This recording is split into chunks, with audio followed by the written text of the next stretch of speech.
Hi ಎಲ್ರಿಗೂ ನಮಸ್ಕಾರ. Welcome back to my channel. ನಾನು ನಿಮ್ಮ ರಮ್ಯಾ ನವೀನ್.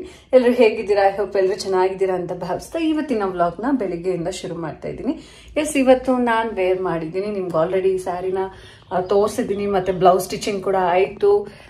ಎಸ್ಪೆಷಲಿ ನನ್ನ ಫ್ರೆಂಡ್ ಫಂಕ್ಷನಿಗೆ ಹೋಗ್ಬೇಕು ಅಂತ ಅಂದ್ಬಿಟ್ಟು ಎಲ್ಲ ರೆಡಿ ಮಾಡ್ಕೊಂಡಿದ್ದೀನಿ ಅಂತ. ಅಕ್ಕ ಕೂಡ ಬಂದಿದ್ದಾಳೆ, ಅವಳು ರೆಡಿ ಆಗ್ತಿದ್ದಾಳೆ. ಸೊ ಅವಳನ್ನು ಕೂಡ ಇನ್ವೈಟ್ ಮಾಡಿದ್ಲು, ಹಾಗಾಗಿ ಅವಳು ಕೂಡ ಬರ್ತಾ ಇದ್ದಾಳೆ. ಈಗ ನಾನು ಎಲ್ಲ ರೆಡಿ ಆಯಿತು, ಸ್ಯಾರಿ ಎಲ್ಲ ವೇರ್ ಮಾಡಿದ್ದೀನಿ. ಆ್ಯಂಡ್ ಈಗ ನಾನು ಜ್ಯುವೆಲ್ರಿ ಹಾಕೊಬೇಕು, ಜುಮ್ಕಾ ಹಾಕೋಣ ಅಂತ ಅಂದ್ಕೊಂಡಿದ್ದೀನಿ. ಮತ್ತು ಹಾರ ಏನಿದೆ ಹೊಸ ತೊಗೊಂಡಿದ್ದೀನಲ್ಲ ಅದನ್ನು ಹಾಕ್ಕೊಳ್ಳೋಣ ಅಂತ. ಹೇಗೆ ಕಾಣ್ತಾ ಇದೆ, ನಾನು ಕಂಪ್ಲೀಟ್ ಔಟ್ಫಿಟ್ಟನ್ನು ತೋರಿಸ್ತೀನಿ. ಕಂಪ್ಲೀಟ್ ಆಗಿ ರೆಡಿ ಆದಮೇಲೆ ಯಾವ ಥರ ಕಾಣ್ತಾ ಇದೆ ಏನೋ ಅಂತ ಕಮೆಂಟ್ ಮಾಡಿ. ಹಾಗೆ ನಾನು ಲಾಸ್ಟ್ ಜ್ಯುವೆಲ್ರೀಸ್ನ ತೋರಿಸಿದಾಗ ತುಂಬ ಜನ ಜುಮ್ಕಾ ಡಿಸೈನ್ನ ತೋರಿಸಿಲ್ಲ ರಮ್ಯಾ ನೀವು ತೋರಿಸಿ ಅಂತ ತುಂಬ ಜನ ಕೇಳ್ತಾ ಇದ್ರಿ. ನಾನು ಹಾಕೊಂಡಾಗ ತೋರ್ಸೋಣ ಅಂತ ಅಂದ್ಬಿಟ್ಟು ಸುಮ್ಮನೆ ಆಗಿದ್ದೆ. ತುಂಬ ಜನ ಕೇಳಿದ್ದೀರಾ, ಏನು ಸುಮಾರು ಕಮೆಂಟ್ಸಲ್ಲಿ ನನಗೆ ಜುಮ್ಕಾ ಡಿಸೈನ್ ನೀವು ತೋರಿಸ್ಲೇ ಇಲ್ಲ, ಮತ್ತು ಅದನ್ನು ಹಾಕೊಂಡು ನಾನು ರೀಲ್ಸ್ ಮಾಡಿದಾಗ್ಲೂ ಒಂದ್ಸಲ ಕ್ಲೀನಾಗಿ ತೋರಿಸಿ ಅಂತ. ಹಾಗಾಗಿ ಇವತ್ತು ಶೋ ಮಾಡೋಣ ಅಂತ ಅಂದ್ಕೊಂಡಿದ್ದೀನಿ. ಸ್ಯಾರಿ ಅಂತೂ ತುಂಬಾ ಕಂಫರ್ಟಬಲ್ ಆಗಿದೆ. ಇದನ್ನು ಕಂಚಿ ಕೋಯೋಗಲಕ್ಷ್ಮಿ ಚಿಕ್ಕಪೇಟೆ, ಬ್ಯಾಂಗ್ಳೂರು ಚಿಕ್ಕಪೇಟೆಯಲ್ಲಿರುವಂಥ ಕಂಚಿ ಕೋಯೋಗಲಕ್ಷ್ಮಿಯಲ್ಲಿ ನಾನು ತೊಗೊಂಡು ಬಂದಿದ್ದು. ಸೊ ತುಂಬಾ ಕಂಫರ್ಟಬಲ್ ಆಗಿದೆ ಮತ್ತು ಲೈಟ್ ವೆಯ್ಟ್ ಕೂಡ. ಇನ್ನು ಬ್ಲೌಸ್ ಡಿಸೈನ್ ನೀವು ನೋಡ್ತಾ ಇದ್ದೀರಾ, ತುಂಬ ಚೆನ್ನಾಗಿ ಕಾಣ್ತಾ ಇದೆ. ಒಂಥರ ಸಿಕ್ಕಾಪಟ್ಟೆ ಇಷ್ಟ ಆಯಿತು ನನಗೆ. ಈ ಥರ ಫುಲ್ ಏನು ಕಲರ್ ಕಾಂಬಿನೇಷನ್ಸ್ ಅಂತ ಅಂದರೆ ಈ ಥರ ಸಿಂಗಲ್ ಕಲರಲ್ಲಿ ವೇರ್ ಮಾಡಬೇಕು ಅಂತ ಅಂದ್ಬಿಟ್ಟು ಆಸೆ ಇತ್ತು. ಸೊ ಫೈನಲಿ ವೇರ್ ಮಾಡಿದ್ದೀನಿ. ಕಂಪ್ಲೀಟಾಗಿ ರೆಡಿ ಆದಮೇಲೆ ನಾನು ಔಟ್ಫಿಟ್ಟನ್ನು ಪೂರ್ತಿಯಾಗಿ ತೋರಿಸ್ತೀನಿ.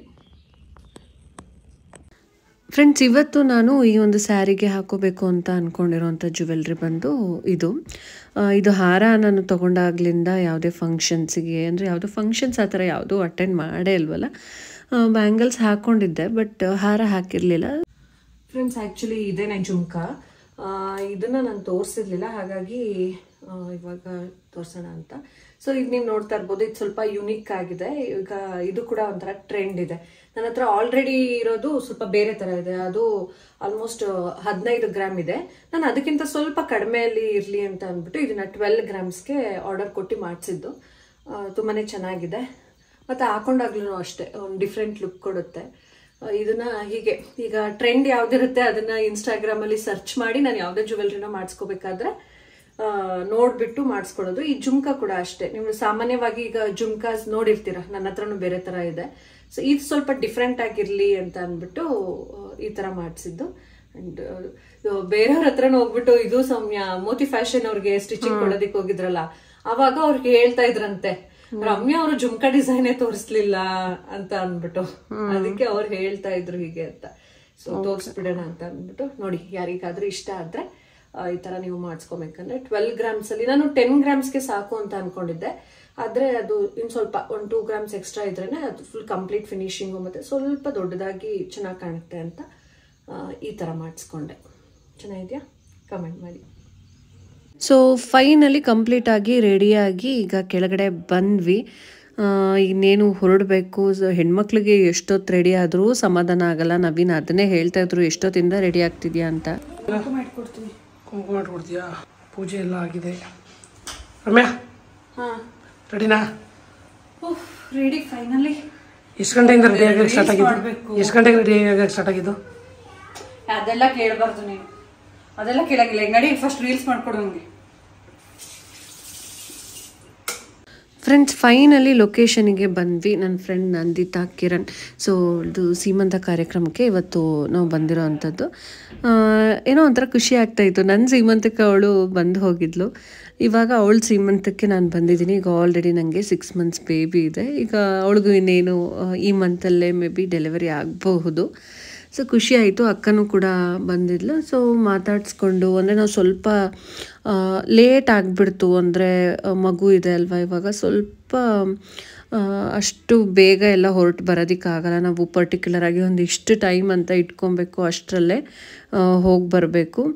ಅವಳು ಇಷ್ಟು ಲೇಟಾಗಿ ಬಂದ್ರಾ ಅಂತ ಕೇಳ್ತಾ ಇದ್ಲು. ಬಟ್ ಏನು ಮಾಡೋದಕ್ಕಾಗುತ್ತೆ, ಸಿಚುವೇಶನ್ ಆ ಥರ ಇರುತ್ತೆ. ನಮಗೆ ಜಾಸ್ತಿ ಸಮಯ ಇರೋದಿಲ್ಲ. ಹಾಗಾಗಿ ಇರೋ ಸಮಯದಲ್ಲಿ ಟೈಮ್ ಅಡ್ಜಸ್ಟ್ ಮಾಡಿಕೊಂಡು ಹೋಗಿ ಬರೋಣ ಅಂತ ಬಂದಿದ್ದು. ನಾನು ಕೂಡ ಅವಳಿಗೆ ಸ್ಯಾರಿ ಗಿಫ್ಟ್ ಕೊಟ್ಟೆ. ಈಗ ಮಾತಾಡ್ತಾ ಇದ್ವಿ, ಏನು ಇಷ್ಟು ಲೇಟ್ ಆಯಿತು ಅದು ಇದು ಅಂತ ಅಂದ್ಕೊಂಡು. ಬಟ್ ಖುಷಿ ಆಯಿತು. ಅರೇಂಜ್ಮೆಂಟ್ಸ್ ಎಲ್ಲ ತುಂಬಾ ಚೆನ್ನಾಗಿತ್ತು.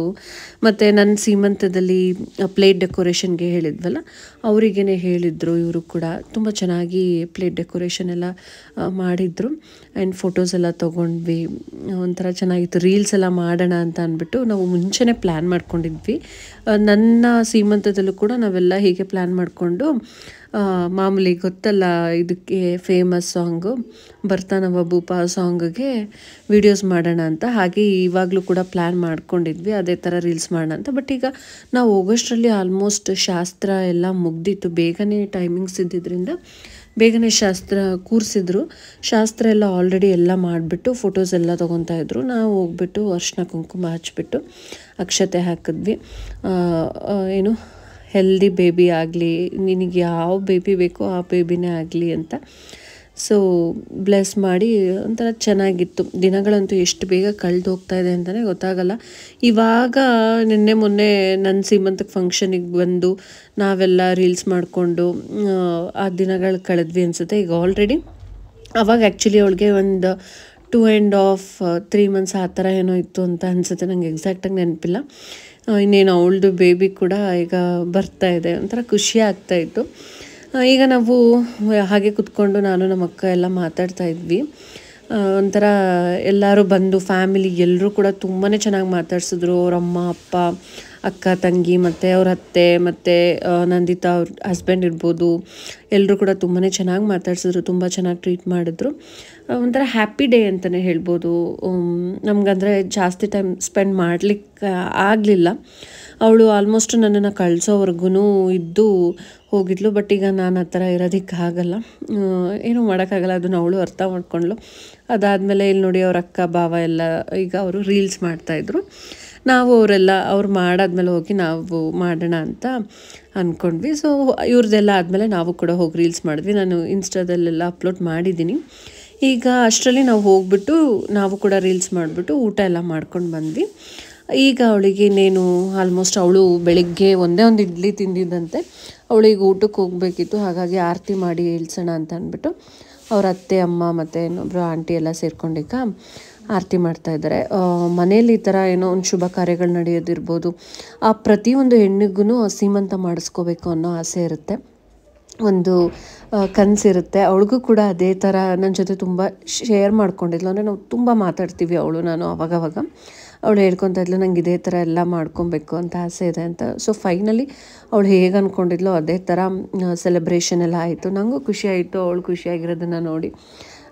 ಏನಂದರೆ ಫ್ರೆಂಡ್ಸ್ ಅಂತ ಅಂದರೆ ಪ್ರತಿಯೊಂದನ್ನು ಶೇರ್ ಮಾಡ್ಕೊತೀವಿ. ಸೊ ಅವಳದು ಆಸೆ ಎಲ್ಲ ಅದೇ ಥರ ಇತ್ತು. ಈಗ ಅವ್ರ ಅತ್ತೆ ಮತ್ತು ಅಮ್ಮ ಅವರೆಲ್ಲರೂ ಈಗ ಆರತಿ ಮಾಡ್ತಾಯಿದ್ದಾರೆ. ಈ ಒಂಥರ ನೋಡೋದಕ್ಕೆ ಖುಷಿ ಆಗ್ತಾಯಿತ್ತು. ನಾವು ಇನ್ನೇನು ಹೊರಡಬೇಕಿತ್ತು. ಅವ್ರದ್ದು ಆರತಿ ಎಲ್ಲ ಆದಮೇಲೆ ಹೇಳಿಬಿಟ್ಟು ಹೊರಡೋಣ ಅಂತ ಅಂದ್ಬಿಟ್ಟು ಕೂತ್ಕೊಂಡ್ವಿ. ಹಾಗೆ ಫ್ರೆಂಡ್ಸ್, ನನ್ನ ಬ್ಲೌಸ್ ಡಿಸೈನ್ನ ನಾನು ಕಂಪ್ಲೀಟಾಗಿ ಮಾರ್ನಿಂಗ್ ತೋರಿಸ್ಲಿಕ್ಕೆ ಆಗಿರಲಿಲ್ಲ. ಹಾಗೆ ವೇರ್ ಮಾಡಾದ್ಮೇಲೆ ಯಾವ ಥರ ಕಾಣ್ತಾ ಇದೆ ಅಂತ ನೀವು ನೋಡ್ತಿರ್ಬೋದು. ಮೋತಿ ಫ್ಯಾಷನ್ ಅವ್ರದ್ದು ನಂಬರ್ ಕೊಡಿ, ಅಡ್ರೆಸ್ ಹೇಳಿ ಅಂತ ತುಂಬ ಜನ ಕೇಳಿದ್ರಿ. ನಮ್ಮ ಮೈಸೂರಲ್ಲಿರುವಂಥ ಮೀನಾ ಬಜಾರಲ್ಲಿ ಅವ್ರದ್ದಿರೋದು. ಸೊ ಅವ್ರು ನಿಮಗೆ 1000 rupeesಗೆಲ್ಲ ಸ್ಟಿಚಿಂಗ್ ವಿತ್ ಮೆಷಿನ್ ವರ್ಕ್ ಕೂಡ ಮಾಡಿಕೊಡ್ತಾರೆ. ಸೊ ಫ್ರೆಂಡ್ಸ್, ಫಂಕ್ಷನ್ ಎಲ್ಲ ಮುಗಿಸಿ ಬಂದ್ವಿ. ಚೆನ್ನಾಗಿ ಊಟ ಮಾಡ್ಕೊಂಡು ಬಂದಿದ್ವಿ. ಫಂಕ್ಷನ್ ಅಲ್ಲಿ ಹಿಂಗ ಆಗ್ತಾ ಏನದು ಅಕ್ಷತೆ, ನಂದಿತಾ ಆಂಟಿಗೆ ಅಕ್ಷತೆ ಆಗ್ತಾ ಹಿಂಗೆ ಹಾಕ್ಬಿಟ್ಟೆ ಅಂತೆ ಅಮ್ಮ, ಹಿಂಗೆ ಹಾಕ್ಬಿಟ್ಟೆ ಅಂತ ಅನ್ಕೊಂಡು. ಆರ್ಯನ್ಗೆ ಇವಾಗ ಯಾವ ತರ ಅಂತ ಅಂದ್ರೆ ಅವ್ನೇನಾದ್ರೂ ಇಟ್ಕೊಂಡು ಆಟ ಆಡ್ತಾ ಇರ್ತಾನೆ, ಅದನ್ನ ಇವನು ಕಾಂಪಿಟೇಷನ್ ಮೇಲೆ ಕಿತ್ಕೊಳಕ್ ಹೋಗೋದು. ಅವಾಗ ಅವ್ನು ಅಳೋದಿಕ್ ಶುರು ಮಾಡ್ಕೊಂತಾನೆ. ಇವಾಗ ಆ ತರ ಈಗ ಆಲ್ರೆಡಿ ಇಬ್ರಿಗೂ ಕಾಂಪಿಟೇಷನ್ ಶುರು ಆಗಿದೆ ಅಲ್ವಾ? ಅವನು ಹೂ ಅಂತವನೆ, ಇವನು ನಿಜ ಅಂತಾನೆ. ಇವನ್ ಡೈಲಾಗ್ ಒಂಥರ ಚೆನ್ನಾಗಿರುತ್ತೆ ನಮ್ಮ ಹತ್ರ ಬಂದು, ಅಲ್ವೇನೋ? ನಿಜ. ಅದು ಯೂಶಲಿ ನಮ್ಮ ಅಮ್ಮ ಆತರ ಹೇಳ್ತಾರೆ ಅಲ್ವಾ ಅಮ್ಮ ಅಂತ ಅಂದ್ರೆ ನಿಜ ಅಂತ. ಅದನ್ನ ನೋಡಿ ನೋಡಿ ಇವ್ನು ಕಲ್ತ್ಕೊಟ್ಟಿರೋದು ನಿಜ ಅಂತ ಅನ್ನೋದು. ಸೊ ಫ್ರೆಂಡ್ಸ್, ಮಧ್ಯಾಹ್ನ ಫಂಕ್ಷನ್ ಅಲ್ಲಿ ಚೆನ್ನಾಗಿ ಊಟ ಎಲ್ಲ ಚೆನ್ನಾಗಿತ್ತು. ಆಕ್ಚುಲಿ ಆ ಕ್ಲಿಪ್ಪಿಂಗ್ಸ್ ಎಲ್ಲ ನಂಗೆ ತಗೊಳೋದಿಕ್ ಆಗ್ಲಿಲ್ಲ. ಸೊ ಚೆನ್ನಾಗಿ ಊಟ ಮಾಡ್ಕೊಂಡು ಬಂದ್ವಿ. ಐಸ್ ಕ್ರೀಮ್ ತಿನ್ಬಿಟ್ಟ, ಅಥರ್ವ ತಿನ್ಬೇಡ ಅಂದ್ರು. ಸೊ ಬಂದು ಸ್ವಲ್ಪ ಹೊತ್ತು ರೆಸ್ಟ್ ಮಾಡಿ. ಅಥರ್ವ ನನ್ನಿಂದ ಏನ್ ಕಲ್ತಿದ್ದಾನೆ ಅಂತ ಹೇಳಿ ನೋಡೋಣ. ಯಾಕೆ ಹೊಟ್ಟೆ ಉರಿಸ್ತೀಯಾ ಅಂತ ಅಂತಾನೆ. ಯಾಕೆ ಹಿಂಗ್ ಹೊಟ್ಟೆ ಉರಿಸ್ತೀಯಾ? ನವೀನ್ ನೋಡಿ ನೋಡಿ ಕಲ್ತಿರೋದು. ಅವ್ರು ಅವನಿಗೆ ಅಂದು ಯಾಕೆ ಹಿಂಗ್ ಹೊಟ್ಟೆ ಉರಿಸ್ತೀರಾ ಅಮ್ಮ ಮಗ ಇಬ್ರು ಸೇರ್ಕೊಂಡನ್ನ ಅಂತ ಅವ್ರು ಯಾವಾಗ್ಲೂ ಅಂತಿರ್ತಾರೆ. ಇವನು ಯಾಕೆ ಹೊಟ್ಟೆ ಉರಿಸ್ತೀಯಾ ಅಂತಾನೆ ಅದೇ ಡೈಲಾಗ್. ಅಂದ್ರೆ ಮಕ್ಳು ನೋಡಿ ಕಲಿತಾರೆ ಅಂತಾರಲ್ಲ, ನಾವು ಏನು ವರ್ಡ್ಸ್ ನ ಯೂಸ್ ಮಾಡ್ತಾ ಇರ್ತೀವಿ ರೆಗ್ಯುಲರ್ ಆಗಿ ಅದನ್ನ. ಆಮೇಲೆ ನಾನೇನೋ ಯೂಸ್ ಮಾಡ್ತೀನಿ, ಅದಕ್ಕೆ ಹೋಗೋಣ ಹೋಗೋಣ, ನಾನು ಹೋಗೋಣ ಅಂತ ಅಂತೀನಿ, ಅವನು ಹೋಗೋಣ ಅಂತ ಅಂತಾನೆ. ಆ ಥರ ವರ್ಡ್ಸ್ ಒಬ್ರು ನೋಡು ಒಂದೊಂದು ಕಲಿಯೋದು. ಸೊ ಈಗ ಸ್ವಲ್ಪ ಚೆನ್ನಾಗಿ ನಿದ್ರೆ ಬಂತು, ಮಧ್ಯಾಹ್ನ ನಿದ್ರೆ ಮಾಡಿದ್ವಿ. ಆರ್ಯನ್ ಕೂಡ ಈಗ ಹೇಳಿದ್ನಲ್ಲ, ಈಗ ಚಳಿ, ಆಲ್ ಆಫ್ ಅ ಸಡನ್ ಮಳೆ ಎಲ್ಲ ಬಂತು. And all of a sudden ಒಂದ್ 2 days ಬಂತು. 2 days ಆಯ್ತು, ನಿನ್ನೆ ಮೊನ್ನೆ 2 ದಿನದಿಂದ. ಒಂದು 2 days ಇಂದ ಮಳೆ ಇಲ್ಲ, ಬಿಸಿಲು ಆಯ್ತು ಮಾಡಿ. ಸೊ ಹಾಗೆ ಫ್ರೆಂಡ್ಸ್, ಸುಮಾರು ಜನ ನಿಮ್ ಹೇರ್ ಕೇರ್ ಬಗ್ಗೆ ಹೇಳಿ, ಹೇರ್ ಸೀಕ್ರೆಟ್ ಹೇಳಿ, ಆ ಥರ ನಾನು ಬ್ಲಾಗ್ ಮಾಡ್ಬೇಕಾದ್ರೆ ನೋಡಿದೆ, ಚೆನ್ನಾಗಿದೆ. ಆಯ್ತು, ಸ್ವಲ್ಪ ಈಗ ಮಮ್ಮಿ 1-2 minutes ವ್ಲಾಗಲ್ಲಿ ಮಾತಾಡ್ಬಿಡ್ತಾರೆ, ಆಮೇಲೆ ನಿನ್ ಜೊತೆ ಆಟ ಆಡ್ತಾರೆ. ಓಕೆನಾ? ಅಲ್ಲಿ ತನಕ ಮಾತಾಡ್ಸ್ಬಾರ್ದು, ಸೈಲೆಂಟ್ ಆಗಿರ್ಬೇಕು. ನೋಡೋಣ ಸೈಲೆಂಟ್ ಆಗಿರ್ತಾನ ಅಂತ. ಹೇರ್ ಕೇರ್ ಬಗ್ಗೆ ಹೇಳಿ ರಮ್ಯಾ, ನಿಮ್ ಹೇರ್ ಸೀಕ್ರೆಟ್ ಏನು ಅಂತ ಸುಮಾರು ಸಲ ಹೇಳಿದೀನಿ ಫ್ರೆಂಡ್ಸ್. ಹೇರ್ ಸೀಕ್ರೆಟ್ ಏನು ಇಲ್ಲ, ಅದು ನನ್ಗೆ ಬರ್ತಿಂದನೂ ಅಷ್ಟೇ. ನಂದು ಸ್ಟ್ರೇಟ್ ಹೇರೇನೆ, ನಾನು ಯಾವ್ದೇ ಸ್ಟ್ರೇಟ್ನಿಂಗು ಮತ್ತೊಂದು ಏನು ಮಾಡಿಸಿಲ್ಲ. ಮತ್ತೆ ಅವಾಗೆಲ್ಲ ನಾವು ಸ್ಕೂಲ್ಗೆ ಹೋಗ್ಬೇಕಾದ್ರೆ ನಮ್ಮಮ್ಮ ಬದನೆಕಾಯಿ ಜಡೆ ಹಾಕ್ತಾ ಇದ್ರು, ಮತ್ತೆ ವಾರದಲ್ಲಿ 2-3 ದಿನ ಆಯಿಲ್ ಅಪ್ಲೈ ಮಾಡ್ತಾ ಇದ್ರು. ಹಾಗಾಗಿ ಕೂದಲು ತುಂಬಾ ಚೆನ್ನಾಗಿ ಗ್ರೋತ್ ಆಗ್ತಾ ಇತ್ತು, ನಂದೇ ಆಗಿರ್ಲಿ ನಮ್ಮ ಅಕ್ಕಂದೇ ಆಗಿರ್ಲಿ. ಮತ್ತೆ ಈ ಗ್ರೇ ಹೇರ್ ಏನ್ ಬರುತ್ತೆ, ವೈಟ್ ಹೇರ್ಸ್, ಅದೆಲ್ಲ ಆ ತರದ್ದು ಎಲ್ಲ ಇಲ್ಲ. ಸೊ ಹೆಲ್ದಿ ಆಗಿದೆ. ಯಾಕಂದ್ರೆ ಅವಾಗೆಲ್ಲ ಚೆನ್ನಾಗಿ ಕೊಬ್ಬರಿ ಎಣ್ಣೆ ಮತ್ತೆ ಹರಳೆಣ್ಣೆ ಎರಡೂ ಮಿಕ್ಸ್ ಮಾಡಿ ಅವಾಗ ನಮ್ಗೆ ಅಪ್ಲೈ ಮಾಡ್ತಾ ಇದ್ದಿದ್ದು. ವಾರದಲ್ಲಿ 3 ದಿನ ಎಣ್ಣೆ ಹಾಕ್ತಾ ಇದ್ವಿ. ಇವಾಗ ವಾರದಲ್ಲಿ 1 ದಿನ ಹಾಕೋದು ಕಷ್ಟ ಆಗಿರುತ್ತೆ. ಆಫೀಸ್ಗೆ ಎಣ್ಣೆ ಹಾಕೊಂಡು ಹೋಗೋದಿಲ್ಲ, ಅಥವಾ ಇನ್ನು ಎಲ್ಲಾದ್ರೂ ಹೊರಗಡೆ ನಾವ್ ಹೆಣ್ಮಕ್ಳು ಎಣ್ಣೆ ಹಾಕೊಂಡ್ವಿ ಅಂತ ಅಂದ್ರೆ ವಾರಕ್ಕೆ ಒಂದಲ್ಲ, ತಿಂಗಳಿಗೊಂದ್ಸು ಹಾಕಲ್ಲ. ಇಲ್ಲ, ನಾನು ಇವಾಗ ಹಾಕ್ತಾ ಇದ್ದೀನಿ. ಸ್ವಲ್ಪ ಏನು ನೆಗ್ಲೆಕ್ಟ್ ಮಾಡ್ಬಿಟ್ಟಿದ್ದೆ. ನೋಡ, ನೆನ್ನೆ ಹಾಕಿದ್ದೆ. ಯಾರ ಬಗ್ಗೆ? ಜೂನ್ 1 ನಿನ್ಗೆನೆ. ನನ್ ಬಗ್ಗೆ ನೀವು ನೆನ್ನೆ ಅವ್ರಿಗೆ ಏನು ನೆನಪಿದೆ ಅಂದ್ರೆ ನಾನ್ ಹಾಕೊಂಡೆ ಅಂತ ಅನ್ಬಿಟ್ಟು ಅವರು ನೆನ್ನೆ ಆಯಿಲ್ ಹಚ್ಕೊಂಡಿದ್ರು. ಅದಕ್ಕೆ ಈಗ ಜೂನ್ 1 ಹಾಕಿದ್ಯಾ, ಇನ್ ಯಾವಾಗ ಹಾಕ್ತೀಯ ನಾನು ನೋಡ್ಕೊಂತೀನಿ. ಹಾಗಾಗಿ ಅವ್ರಿಗೆ ನೆನಪಿದೆ. ಇಲ್ಲ ಅಂದ್ರೆ ನಾನು ಯಾವಾಗ ಎಣ್ಣೆ ಹಾಕೋತೀನಿ ಏನು ಅಂತ ಅವ್ರಿಗೆ ಏನು ಗೊತ್ತಿರಲ್ಲ. ನೆನ್ನೆ ಏನೋ ಅವರು ಹಾಕೊಂಡಿದ್ರಲ್ಲ, ಹಾಗಾಗಿ ನೆನಪೈತೆ ಅಷ್ಟೇ. ಸೊ ಇಲ್ಲ, ಏನಾಗ್ಬಿಡುತ್ತೆ ಅಂದ್ರೆ ಎಣ್ಣೆ ಹಚ್ಚಲಿಲ್ಲ ಅಂದ್ರೆ ನಾನು ದೇಹಕ್ಕಾದ್ರೆ ಎಣ್ಣೆ ಹಾಕಲ್ಲ, ತಲೆಗಾದ್ರೆ ಹಾಕಬಾರ್ದು, ಹಾಕೊಳ್ಳೇಬೇಕು. ಆಯ್ತು, ಏನೋ ಹೇಳ್ತಾ ಇರ್ತೀನಿ, ಇವ್ರ ಮಧ್ಯದಲ್ಲಿ ಮಾತಾಡ್ಬೇಕು. ಎಣ್ಣೆ ಹೇಳ್ತಾ ಇದೆ ತಿಂಗಳಿಗೊಂದು, ವಾರಕ್ಕೊಂದ್ಸಲ ಹಾಕೊಬೇಕು ಅಂತ. ನಾವ್ ಹಾಕೊಳ್ದೆ ಇದ್ರು ಎಣ್ಣೆ ಹಾಕೊಳ್ಳುವಂತ ಸಿಚುವೇಶನ್ ಬರುತ್ತೆ. ಹೇಗಾಗತ್ತೆ ಅಂದ್ರೆ ಹೇಳ್ತೀನಿ ಕೇಳಿ, ಡ್ಯಾಂಡ್ರಫ್ ಆಗ್ಬಿಡುತ್ತೆ, ಫುಲ್ ಇಚ್ಚಿಂಗ್ ಶುರು ಆಗ್ಬಿಡುತ್ತೆ. ನಾವು ಆಯಿಲ್ ಅಪ್ಲೈ ಮಾಡ್ಲಿಲ್ಲ ಅಂದ್ರೆ ಡ್ಯಾಂಡ್ರಫ್ ಕಂಪಲ್ಸರಿ ಆಗುತ್ತೆ. ಡ್ಯಾಂಡ್ರಫ್ ಆಗೋದ್ರಿಂದ ಇಚ್ಚಿಂಗ್ ಆಗೋದಿರ್ಲಿ, ಆ ಡ್ಯಾಂಡ್ರಫ್ ನಮ್ ಸ್ಕಿನ್ ಮೇಲೆ ಬಿದ್ದಾಗ ಮುಖದಲ್ಲಿ ಪಿಂಪಲ್ ಆಗೋದು, ಈ ತರ ಎಲ್ಲ ಆಗುತ್ತೆ. ಸೊ ಡ್ಯಾಂಡ್ರಫ್ ಆಗದಿರೋ ತರ ನೋಡ್ಕೊಬೇಕು ನಾವು. ಮತ್ತೆ ಡ್ಯಾಂಡ್ರಫ್ ಆಗೋದ್ರಿಂದ ಹೇರ್ ಫಾಲು ಕೂಡ ಆಗುತ್ತೆ. ಕೆಲವ್ರು ಕೇಳ್ತೀರಾ, ರಮ್ಯಾ ನಿಮ್ಗೆ ಈಗ ಏನು ಆಫ್ಟರ್ ಡೆಲಿವರಿ ನಿಮ್ಗೆ ಹೇರ್ ಫಾಲ್ ಆಗ್ತಿಲ್ವಾ ಅಂತ ಅಂದ್ಬಿಟ್ಟು. ಖಂಡಿತವಾಗ್ಲೂ ಒಂದಷ್ಟು ದಿನ ಹೇರ್ ಫಾಲ್ ಆಗುತ್ತೆ. ಬಿಕಾಸ್ ನಮ್ಮ ಬಾಡಿಯಲ್ಲಿ ಏನ್ ಹೇಳ್ತಾರೆ ಅಂತಂದ್ರೆ, ಮಗು ಮುಖ ನೋಡೋದಿಕ್ ಶುರು ಮಾಡಾದ್ಮೇಲೆ ಹೇರ್ ಫಾಲ್ ಆಗುತ್ತೆ ಅಂತ ಅಂತಾರೆ. ಬಟ್ ಸೈಂಟಿಫಿಕ್ ರೀಸನ್ ಏನು ಅಂದ್ರೆ, ನಮ್ಮ ಬಾಡಿಯಲ್ಲಿ ಒಂದಷ್ಟು ಹಾರ್ಮೋನ್ಸ್ ಲೆವೆಲ್ಸ್ ಚೇಂಜಸ್ ಆಗುತ್ತೆ, ಇಂಬ್ಯಾಲೆನ್ಸ್ ಆಗುತ್ತೆ. ಅವಾಗ ನಮಗೆ ಏನು ಹೇರ್ ಫಾಲ್ ಆಗೋಂಥದ್ದು. ಈಗ ಫೀಡ್ ಮಾಡ್ತಾ ಇರ್ತೀವಲ್ವಾ, ಸೊ ಒಂದಷ್ಟು ಹಾರ್ಮೋನ್ಸ್ ಇಂಬ್ಯಾಲೆನ್ಸ್ ಇಂದ ನಮ್ಗೆ ಹೇರ್ ಫಾಲ್ ಆಗೋದು ಅದೆಲ್ಲ ಆಗುತ್ತೆ. ಆಮೇಲೆ ಹೋಗ್ತಾ ಹೋಗ್ತಾ ಅದು ಹೊಸ ಹೇರ್ ಗ್ರೋತ್ ಆಗುತ್ತೆ. ನಂದು ಅಷ್ಟೇ, ಇವಾಗ ನಂಗೆ ಹೇರ್ ಫಾಲೋ ಆಗ್ತಾ ಇದೆ, ಜೊತೆಗೆ ಸ್ವಲ್ಪ ಕಡಿಮೆ ಆಗಿದೆ ಮುಂಚೆಗಿಂತ. ಈಗ ಹೇರ್ ಫಾಲ್ ಕಡಿಮೆ ಆಗಿದೆ, ಮತ್ತೆ ಈಗ ಗ್ರೋತ್ ಆಗ್ತಾ ಇದೆ ಅಂತ ಅನ್ಸುತ್ತೆ. ನನ್ಗೆ ಹೇರ್ ಕಟ್ ಬಗ್ಗೆ ಯಾವಾಗ್ಲೂ ಕೇಳ್ತಾ ಇದ್ರೆ, ರಮ್ಯ ನೀವು ಯಾವ ಹೇರ್ ಕಟ್ ಮಾಡ್ಸೋದು ಅಂತ. ಅದ್ರ ಬಗ್ಗೆನೂ ಸುಮಾರು ಸಲ ಹೇಳಿದೀನಿ, ನಾನು ಲೇಯರ್ ಕಟ್ ಮಾಡ್ಸೋದು ಅಂತ ಅಂದ್ಬಿಟ್ಟು. ಆದ್ರೆ ಇವಾಗ ಕೆಲವ್ರು ಕಮೆಂಟ್ ಮಾಡಿದ್ರೆ, ನಿಮ್ಗೆ ಲಾಂಗ್ ಹೇರ್ ಚೆನ್ನಾಗಿ ಕಾಣುತ್ತೆ, ನೀವು ಹೇರ್ ಕಟ್ ಮಾಡಿಸ್ಬೇಡಿ ಅಂತ. ಫೈನಲಿ ನಾನು ಕೂಡ ಅದೇ ಡಿಸಿಷನ್ ತಗೊಂಡಿದ್ದೀನಿ, ಲಾಂಗ್ ಹೇರೇ ಇರ್ಲಿ, ನಾನು ಹೇರ್ ಕಟ್ ಮಾಡ್ಸೋದು ಬೇಡ ಅಂತ. ಗೊತ್ತಿಲ್ಲ ಯಾವಾಗ ಒಪಿನಿಯನ್ ಚೇಂಜ್ ಮಾಡ್ಕೊಂತೀನೋ ಏನೋ. ಸೊ ಫ್ರೆಂಡ್ಸ್, ಹೇರ್ ಚೆನ್ನಾಗಿ ಗ್ರೋತ್ ಆಗ್ಬೇಕು ಅಂತಂದ್ರೆ ಪ್ಯಾರಾಶೂಟ್ ಆಯಿಲ್ನ ಚೆನ್ನಾಗಿ ಅಪ್ಲೈ ಮಾಡಿ, ಸ್ವಲ್ಪ ಬಿಸಿ ಮಾಡಿ ಅಪ್ಲೈ ಮಾಡಿ ಸಾಕು ಚೆನ್ನಾಗಿ. ಮತ್ತೆ ನಾನು ಯೂಸ್ ಮಾಡೋದು ಕ್ಲಿನಿಕ್ ಪ್ಲಸ್ ಶಾಂಪೂ. ನಾನು ಚಿಕ್ಕವಳಿಂದನೂ ಅದೇ ಶಾಂಪೂನ ಯೂಸ್ ಮಾಡ್ತಿರೋದು. ಅದು ಬಿಟ್ರೆ ಇನ್ ಬೇರೆ ಯಾವುದೇ ತರ ಪರ್ಟಿಕ್ಯುಲರ್ ಆಗಿ ಯಾವುದೋ ತುಂಬಾ ಕಾಸ್ಟ್ಲಿ ಶಾಂಪೂನ ಯೂಸ್ ಮಾಡಬೇಕು ಅದು ಇದು ಅಂತ ಏನಿಲ್ಲ. ನಾವು ಮಿಡಲ್ ಕ್ಲಾಸ್ ಅವರು ಅವಾಗ್ಲಿಂದ ಕ್ಲಿನಿಕ್ ಪ್ಲಸ್ ಶಾಂಪೂ ಅದು ಏನು ದೊಡ್ಡ ದೊಡ್ಡ ಬಾಟಲ್ ಅಲ್ಲೆಲ್ಲ ಯೂಸ್ ಮಾಡಲ್ಲ. ₹1 ಸಿಗುತ್ತಲ್ಲ, ಫ್ರೆಂಡ್ ನಂದಿತಾ ಕಾಲಿಂಗ್ ಕಾಲ್ ಮಾಡ್ತೀನಿ, ಅದೇ ಅದನ್ನೇ ಹಾಕೊಂಡ್ ಬರ್ತಿರೋದು. ಈಗ್ಲೂ ನಾವು ಅದೇ ಶಾಂಪೂನೇ ₹1 ಇದ್ರಲ್ಲಿ ಬರುತ್ತಲ್ಲ ಪ್ಯಾಕಲ್ಲಿ, ಅದನ್ನೇ ಆ ಶಾಂಪೂನೇ ಯೂಸ್ ಮಾಡ್ತಿರೋದು. ಮತ್ತೆ ಪ್ಯಾರಾಶೂಟ್ ಆಯಿಲ್, ಕೊಬ್ಬರಿ ಎಣ್ಣೆ ಏನ್ ಬರುತ್ತೆ ಬ್ಲೂ ಕಲರ್ ಬಾಟಲ್ ಬರುತ್ತಲ್ಲ, ಅದೇ ಪ್ಯಾರಾಶೂಟ್ ಆಯಿಲ್ನ ಯೂಸ್ ಮಾಡೋದು. ವಾರದಲ್ಲಿ ಅಟ್ಲೀಸ್ಟ್ ಈಗ ಅನ್ಕೊಂಡಿದೀನಿ, ನಂಗೆ ಏನಂದ್ರೆ ಅದು ಇದು ಕೊಲಾಬ್ರೇಷನ್ಸ್ ಬರ್ತಾ ಇರುತ್ತೆ. ಈಗ ಮ್ಯಾಕ್ಸಿಮಮ್ ನನಗೆ ಸ್ಯಾರಿ ಕೊಲಾಬ್ರೇಷನ್ ಬರ್ತಿರುತ್ತೆ. ಸೋಪು ನಾನು ನನ್ನ ಸ್ಕಿನ್ ನ ಡಾಕ್ಟರ್ಗೆ ತೋರಿಸ್ಕೊಂತ ಇದ್ನಲ್ಲ ಫೇಸ್ನ, ಅವಾಗ ನಾನು ಡಾಕ್ಟರ್ ಕೊಟ್ಟಿದ್ದನ್ನ ಯೂಸ್ ಮಾಡ್ತಾ ಇದ್ದೆ. ಆಮೇಲೆ ಯಾವಾಗ ಕನ್ಸೀವ್ ಆದ್ಮೇಲೆ ಲಾಸ್ಟ್ ಅಲ್ಲಿ ಅಲ್ಲಿ ಹೋಗಿ ತುಂಬಾ ಹೊತ್ತು ವೇಟ್ ಮಾಡಿ ಎಲ್ಲ ನಾನು ತೋರ್ಸೋದಿಕ್ ಆಗ್ತಾ ಇರ್ಲಿಲ್ವಲ್ಲ ಅಂದ್ಬಿಟ್ಟು ಅದನ್ನ ಸ್ವಲ್ಪ ಸ್ಟಾಪ್ ಮಾಡ್ಬಿಟ್ಟು ಈಗ ನಾನು ರೆಗ್ಯುಲರ್ ಆಗಿ ಡವ್ ಸೋಪ್ನ ಯೂಸ್ ಮಾಡ್ತೀನಿ. ಸೊ ಡವ್ ಸೋಪ್ನ ಯೂಸ್ ಮಾಡೋದು ಬೆಸ್ಟ್ ಏನಕ್ಕೆ ಅಂದ್ರೆ ಅದರಲ್ಲಿ pH ಲೆವೆಲ್ ಕಡಿಮೆ ಇರುತ್ತೆ. ಸೊ ನಾವ್ ಯಾವುದೇ ಒಂದು ಸೋಪ್ನ ನಾವು ಬಾಡಿಗೆ ಯೂಸ್ ಮಾಡ್ತೀವಿ ಅಂದ್ರೆ ಅದರಲ್ಲಿ pH ಲೆವೆಲ್ ಕಮ್ಮಿ ಇರುವಂತ ಸೋಪ್ನ ನಾವು ಸೆಲೆಕ್ಟ್ ಮಾಡ್ಕೊಬೇಕು. ಇಲ್ಲ ಅಂದ್ರೆ ಏನಾಗುತ್ತೆ ಗೊತ್ತಾ, ನಮ್ದು ಸ್ಕಿನ್ ಬೇಗ ಏಜಿಂಗ್ ಅದು ನಾನು ಹೆಂಗ್ ತಿಳ್ಕೊಂಡೆ ಅಂತ ಅಂದ್ರೆ ಫ್ರೆಂಡ್ಸ್, ಈ ಡಾಕ್ಟರ್ಗಳು, ಸ್ಕಿನ್ ಸ್ಪೆಷಲಿಸ್ಟ್, ಡರ್ಮಟಾಲಜಿಸ್ಟ್ ಏನಿರ್ತಾರೆ ಅವರು ಸಜೆಸ್ಟ್ ವಿಡಿಯೋಸ್ ಮಾಡ್ತಾ ಇರ್ತಾರೆ ನೋಡಿ, ಅದನ್ನೆಲ್ಲ ನೋಡಿ ಮತ್ತೆ ನಾನು ಒಂದಷ್ಟು ಗೂಗಲ್ ಅಲ್ಲಿ ಅದ್ರ ಬಗ್ಗೆ ಎಲ್ಲ ಇದು ನಿಜಾನ ಅಂತ ನಾನು ಎಲ್ಲ ತಿಳ್ಕೊಂಡು ನಾನು ಡವ್ಗೆ ಫಿಕ್ಸ್ ಆದೆ. ಈಗ ನಮ್ಮ ಮನೇಲಿ ಎಲ್ಲರೂ ಡವ್ ಸೋಪ್ನ ಯೂಸ್ ಮಾಡ್ತೀವಿ. ಸೊ ಡವ್ ಸೋಪ್ನೇ ಈಗ ಯೂಸ್ ಮಾಡ್ತಿರೋಂಥದ್ದು. ಸೊ ಹೇರ್ ಬಗ್ಗೆ ಹೇಳೋದಾದ್ರೆ ಏನಾಗುತ್ತೆ ಗೊತ್ತಾ ಫ್ರೆಂಡ್ಸ್, ಅದು ಒಂದು ಹೆರಿಡಿಟ್ರಿನೂ ಆಗುತ್ತೆ. ಜೀನ್ಸ್ ಫ್ಯಾಮಿಲಿಲಿ ಯಾರಿಗಾದ್ರೂ ತುಂಬಾ, ಈಗ ನನ್ನ ಹೇರ್ ಒಂಥರ ಸಿಲ್ಕಿ ಸ್ಟ್ರೇಟ್ ಆತರ ಇದೆ, ನನ್ಗೀಗ ಅನ್ಸುತ್ತೆ ಆರ್ಯನ್ಗೂ ಕೂಡ ಅದೇ ತರ ಸ್ಟ್ರೇಟ್ ಹೇರ್ ಬಂದಿದೆ ಅಂತ.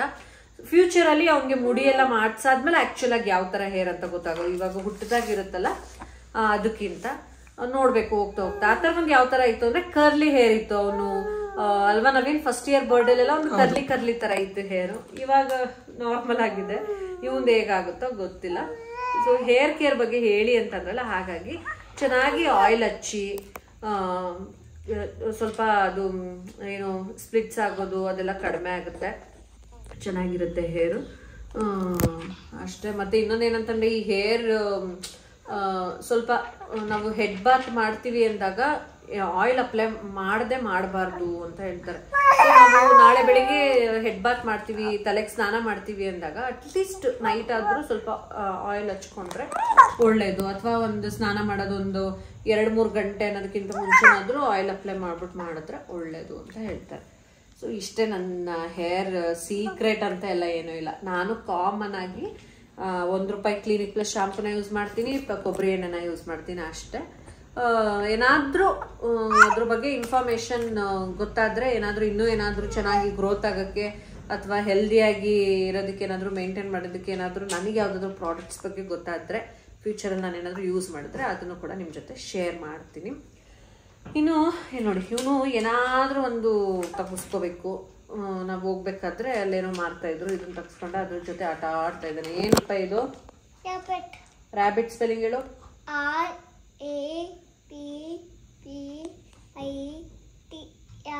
ರ್ಯಾಬಿಟ್. ಸುಮಾರು ಜನ ಅಥರ್ವನ್ಗೆ ಎಷ್ಟು ವರ್ಷ ಅಂತ ಕೇಳಿದ್ರಿ. ಇವಾಗ ಅಥರ್ವನ್ಗೆ 4.8 ಇಯರ್ಸ್ ಅಲ್ವಾ? ಸೆಪ್ಟೆಂಬರ್ ಬಂದ್ರೆ ಅವನಿಗೆ 5 ವರ್ಷ ಆಗುತ್ತೆ. 3 ತಿಂಗಳು ಬಂದ್ರೆ 9 ತಿಂಗಳು. ಇವಾಗ 4.9. ನಿನಗೆ 5 ವರ್ಷ ಆಗುತ್ತೆ ಸೆಪ್ಟೆಂಬರಿಗೆ. 5 ಇಯರ್ಸ್ ಓಲ್ಡ್. ಈ ಮಂತ್ 28 ಬಂದ್ರೆ ಬರ್ಡೇಗೆ ಗಿಫ್ಟ್ ಇನ್ನು ದೂರ ಐತೆ. ಕೇಕು ಬಲೂನ್ ಸಾಕಾ? ಬೇರೆ ಏನು ಗಿಫ್ಟ್ ಬೇಡ್ವಾ? ಸೈಕಲ್ ಕೊಡಿಸ್ತೀನಿ ಮಗನೇ, ಸೈಕಲ್ ಕೊಡಿಸ್ತೀನಿ. ಈಗ ಸದ್ಯಕ್ಕೆ ನನಗೆ ಗಿಫ್ಟ್, ನನ್ನ ಬರ್ಡೇ ಬರ್ತಾ ಇದೆ. ಜೂನ್ ಬಂದ್ಬಿಡ್ತು. ಈಗ 20 ದಿನ ಇದೆ ಪಾಪು. ಮಮ್ಮಿದು ಬರ್ಡೇ ಇನ್ನ 20 ಡೇಸ್ ಅಷ್ಟೇ ಇರೋದು. ಏನ್ ಕೊಡಿಸ್ತೀಯ ಮಮ್ಮಿಗೆ? ಈಗ ನನ್ನ ಬರ್ಡೇ ಇದೆ, ಆನಿವರ್ಸರಿ ಇದೆ. ಮಮ್ಮಿಗೆ ಸೈಕಲ್ ಕೊಡಿಸ್ತೀಯ? ಮಮ್ಮಿಗೆ ಏನಿಷ್ಟ? ಸೈಕಲ್ ನಿನಗಿಷ್ಟ, ನನಗೇನಿಷ್ಟ? ಮಮ್ಮಿಗೆ ಸ್ಯಾರಿ, ಜುವೆಲ್ಸ್, ಸರ. ಯಾವ ಅಂಗಡಿ ತೊಗೊಳೋದಪ್ಪ ಸರ? ಸರ ತರಕ್ಕೆ ಯಾವ ಅಂಗಡಿಗೆ ಹೋಗೋಣ? ದೀಪಕ್ ಜ್ಯುವೆಲ್ರಿಗೆ ಹೋಗೋಣ ಅಂತ. ಓಕೆ, ಯಾವಾಗ ಕೊಡಿಸ್ತೀರಾ? Mummy birthday ಕೊಡಿಸ್ತೀರಾ? ಪೈಸಾ ಎಲ್ಲಿ? ಏನಾದ್ರೂ ಪೈಸಾ ಎಲ್ಲಿ ಅಂತ ಕೇಳ್ಬಿಟ್ರೆ ಜೋಬಲ್ಗಡೆ ಒಂದ್ಸಲ ಹಿಂಗ್ ಕೈ ಹಾಕ್ಬಿಡ್ತಾನೆ. ಹಾಕ್ಬಿಟ್ಟು ಪೈಸಾ ನೋಡಿ, ಕನ್ನಡ ಮಾತಾಡಲ್ಲ ಅಂತ ಅರ್ಥ ಇದೆ. ಈಗ ಇಂಗ್ಲಿಷು ಮಾತಾಡ್ತಾನೆ, ಹಿಂದಿನೂ ಮಾತಾಡ್ತಾನೆ. ಪೈಸಾ ನೈ ಹೆಂಗೆ ಮತ್ತೆ ಮಮ್ಮಿ ಸರ ತಗೊಳೋದು? ಇವ್ನ್ ನಗ್ತವನೆ ಇವ್ನ್ ಮಾತಾಡಿದ್ರೆ. ಹೆಂಗೆ ಮತ್ತೆ ನೀವ್ ಸರ ತಗೊಳೋದು? ನೀನ್ ಅಂಗಡಿಗೆ ಹೋಗೋದ್ ಹೇಳ್ಬೇಡ. ಈಗ ದುಡ್ಡಿಲ್ವಲ್ಲ ಮಮ್ಮಿಗೆ, ಹೆಂಗ್ ತಗೊಳ್ತೀಯ ನೀನು ಸರನ? ಪಪ್ಪ ಆಫೀಸ್ ಹೋಗ್ತಾರೆ. ಇವನೇ ಆಫೀಸ್ಗೆ ಹೋಗ್ಬಿಡ್ತಾನಂತೆ. ನೀನ್ ದೊಡ್ಡವನಾದ್ಮೇಲೆ ಏನಾಗ್ತೀಯ ಮಗ್ನೆ? ಡಾಕ್ಟರ್ ಆಗ್ಬಿಟ್ಟು ಯಾವ ಹಾಸ್ಪಿಟಲ್ ಕಟ್ಟಿಸ್ತೀಯ ನೀನು? ರಮ್ಯಾ ನವೀನ್ ಅಂತ ಹಾಸ್ಪಿಟಲ್ ಹೆಸರು ಇಡ್ತಾನಂತೆ, ಕಟ್ಟಿಸ್ತಾರಂತೆ. ಗೊತ್ತಿಲ್ಲ, ಏನೋ ಅವ್ನಿಗೆ ಡಾಕ್ಟರ್ ಅದೇನೋ ಅನ್ಕೊಂಡವನೇ. ಅವ್ರಿಗೆ ಹೋಗ್ತಾ ಹೋಗ್ತಾ ನಂದೇ ಎಕ್ಸಾಂಪಲ್ ಹೇಳ್ತೀನಿ ಕೇಳಿ. ನಾನು ಚಿಕ್ಕವಳಿದ್ದಾಗ ಏನಾಯ್ತಿ ಅಂತ ಅಂದ್ರೆ ಡಾಕ್ಟರ್ ಆಯ್ತೀನಿ ಅಂತ ಅಂತಿದ್ದೆ. ಡಾಕ್ಟರ್ ಆದ್ನ ಈಗ ನಾನು. ಹೋಗ್ತಾ ಹೋಗ್ತಾ ನಮ್ಮ ಪ್ಯಾಷನ್ ಯಾವ ಕಡೆ ಇರುತ್ತೆ. ಆಮೇಲೆ ಲೈಫಲ್ಲಿ ನನಗೆ ಗೊತ್ತಿರೋ ಹಾಗೆ ಯಾರು ಕೂಡ ಅವರ ಎಜುಕೇಶನ್ ತಕ್ಕಂಗೆ ಯಾರು ಕೂಡ ಅಂತಲ್ಲ, ಮ್ಯಾಕ್ಸಿಮಮ್ ಕೆಲಸ ಮಾಡ್ತಿರಲ್ಲ. ಈಗ ನಾನು ಮಾಡಿರೋದು ಇಂಜಿನಿಯರಿಂಗು, ಬಟ್ ನಾನ್ ವರ್ಕ್ ಮಾಡ್ತಾ ಇರೋದೇ ಬೇರೆ ಫೀಲ್ಡ್ ಅಲ್ಲಿ. ಅದು ಬಿಟ್ಟು ನಮ್ಗೆ ಬೇರೆ ಪ್ಯಾಷನ್ ಇರುತ್ತೆ. ಅದ್ ಬಿಟ್ಟು ಬೇರೆ ತರ ಬದುಕ್ಬೇಕು ಅನ್ನೋ ಕನಸಿರುತ್ತೆ. ಗೊತ್ತಿಲ್ಲ ಅದು ಯಾವ್ಯಾವ ತರ ಕರ್ಕೊಂಡು ಹೋಗುತ್ತೆ ಅಂತ ಅಂದ್ಬಿಟ್ಟು. ನನಗೂ ಒಂದಷ್ಟು ಆಸೆ ಮೇಲೆ ಹೆಂಗೆ ಭಗವಂತ ಹೆಂಗ್ ಕರ್ಕೊಂಡು ಹೋಗ್ತಾನೋ ಹೋಗ್ಬೇಕು. ಬಟ್ ನನಗೂ ನಂದೇ ಆದಂತ ಕನ್ಸುಗಳಿದೆ, ಹೀಗೆ ಬದುಕ್ಬೇಕು ಅನ್ನೋದಿದೆ. ಕೆಲವ್ರು ಹೇಳ್ತೀರಾ ರಮ್ಯಾ ನೀವು ಇನ್ಸ್ಪಿರೇಷನ್, ನಿಮ್ ಮಾತುಗಳು ಇಷ್ಟ ಆಗುತ್ತೆ, ನಿಮ್ ವೇ ಆಫ್ ಟಾಕಿಂಗ್ ಇಷ್ಟ ಆಗುತ್ತೆ ಅಂತ ಎಲ್ಲ. ಇನ್ಸ್ಪಿರೇಷನ್ ಅಂತ ಏನಿಲ್ಲ, ನನಗೆ ನನ್ನ ಲೈಫಲ್ಲಿ ಇದೇ ತರ ಇರ್ಬೇಕು ಅನ್ನೋದು ನನ್ಗೊಂದು ಆಸೆ ಇದೆ. ನಾನು ಅದಕ್ಕೇನೆ ಪ್ರಯತ್ನ ಪಡ್ಬೇಕು ಅಂತ ಅನ್ಕೊಂಡಿದೀನಿ. ಮುಂದಿನ ದಿನಗಳಲ್ಲಿ ನಿಮ್ ಜೊತೆ ಪಾಸಿಬಲ್ ನಾನು ಶೇರ್ ಮಾಡ್ತೀನಿ. ಓಕೆ ಫ್ರೆಂಡ್ಸ್, ಇವತ್ತಿನ ಬ್ಲಾಗ್ನ ನಾನು ಇಲ್ಲಿಗೆ ಎಂಡ್ ಮಾಡ್ತೀನಿ. ಇವ್ರಿಗೆ ಸ್ವಲ್ಪ ಈಗ ಅಥರ್ವಂಗೂ ಸ್ವಲ್ಪ ಈಗ ಸ್ಟಡಿ ಟೈಮ್ ಅಂತ ಅವ್ನಿಗೆ ಸ್ವಲ್ಪ ಈಗ ಏನಾದರೂ ಓದಿಸ್ಬೇಕು. ಇನ್ನು ಇವತ್ತು ಅವ್ನು ಸ್ಕೂಲಿಗೆ ಕಳಿಸಿಲ್ಲ. ಅವನ್ನ ನಾಳೆಯಿಂದ ಒನ್ ಡೇನು ಮಿಸ್ ಮಾಡದಿರೋ ಹಾಗೆ ಕಳಿಸ್ಬೇಕು. ಇವತ್ತು ಯಾಕೋ ಬಿಟ್ಟೋಗೋದಿಕ್ ಮನ್ಸಾಗ್ಲಿಲ್ಲ ಅವನನ್ನ. ಯಾಕಪ್ಪ ಏನು? ಸೊ ಇಲ್ಲಿಗೆ ಒಂದು ಬ್ಲಾಗ್ನ ಎಂಡ್ ಮಾಡ್ತೀನಿ. ಮತ್ತೆ ನೆಕ್ಸ್ಟ್ ಬ್ಲಾಗ್ ಅಲ್ಲಿ ಸಿಗ್ತೀನಿ. Thank you. ಇನ್ನು ನನ್ನ ಚಾನೆಲ್ನ ಸಬ್ಸ್ಕ್ರೈಬ್ ಮಾಡ್ಕೊಂಡಿಲ್ಲ ಅಂದ್ರೆ ದಯವಿಟ್ಟು ಸಬ್ಸ್ಕ್ರೈಬ್ ಮಾಡ್ಕೊಳ್ಳೋದನ್ನ ಮರಿಬೇಡಿ. ಬಾ ಮಗ್ನೆ.